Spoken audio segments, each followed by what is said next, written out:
Alrighty, guys, it is time to wrap it up. It is 3:30 this Tuesday, January 27th, and so far we have been pretty much going sideways since the little action we had this morning.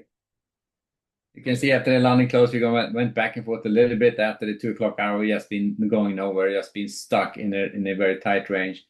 Nasdaq just had a little pop here, but it just pretty much stuck in a range still. It's just not going higher, not going lower, just kind of uh, churning, if you wish. But they were up against resistance. So the ES, they run up at 7,015, stalling there, right there.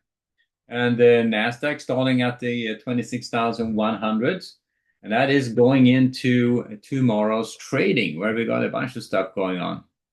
Now, the news we had this morning came out, I think it was a mixed bag. I think the housing numbers were pretty good. And then consumer confidence came out at 84, much worse than expected. So that was a shitty number. New home sales came in, it didn't come out. No number there. Richmond Fed manufacturing came in at -6, about expected, a little bit better than expected. So overall, not a huge amount. The consumer confidence number was a disappointment, but overall, market didn't really just kind of shrug it off. Now we're going into tomorrow's trading with a bunch of stuff happening.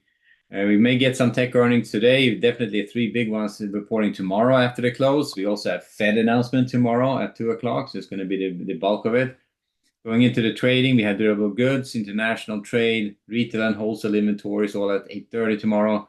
Then nothing. Then we have the 2 o'clock announcement. So probably in for more of the same until we see how it comes out after 2 o'clock tomorrow and also after the close. So it's going to be a busy day tomorrow, but I had to say, market is to the upside, so still very positive, still holding on. So we're going to start the overnight. It's pretty much from the long side, looking to buy weakness. Going to adjust these edges a bit, and pop this one up to 7,020. Probably make an edge out of that.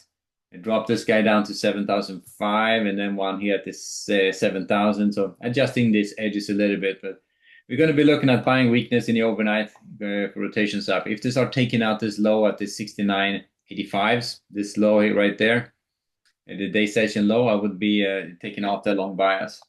On the NASDAQ, that's the number going to be below this 26,030s. If that comes out, I'll take off the long bias.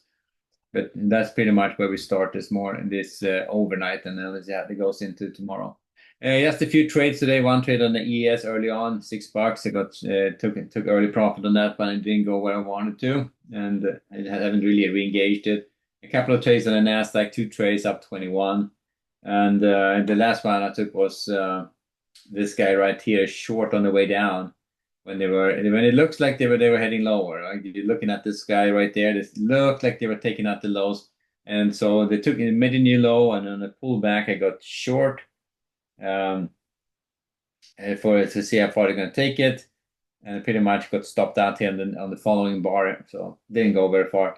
And I mean that's sometimes this is like a fake out to the downside, and if you get caught, if I wouldn't have gone to break even, I would have been caught in a losing trade on that one. So trade location is key. It keeps you out of those situations at least most of the time. You can always get stuck anyway, but if you have good trade location, at least you have a shot at reacting to it. The two trades up 21, so that's about it for me today. No trades on the bonds at all. I have nothing going on there, I think, which was exciting.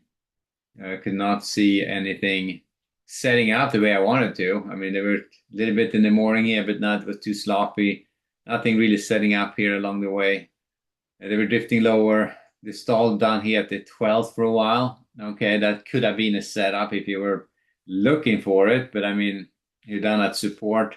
I wasn't looking at this at the time. It did not catch my eye. But that could have been a potential opportunity there, but nothing which kind of obviously, because you're in a pretty tight range, so you never know if they're going to kind of drift this lower or not. So I just kind of left it alone. Then you get into that 1 o'clock here. You have the 5-year auction, the little rundown there. So given that little rundown, I was like, okay,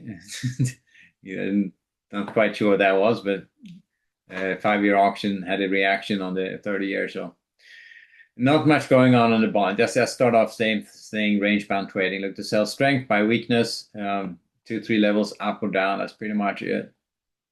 So range bound trading on the bonds going into the overnight. The ES and NASDAQ, we're starting from the long side, and then let's see how far they can take it. And we know when to change our bias if they back up more than we want to. Alrighty, guys. Hopefully you did a little bit today. And I'll wrap it there for now, and I'll see you guys in the morning. It's gonna be an exciting Wednesday, that's for sure. Alrighty, guys. Later.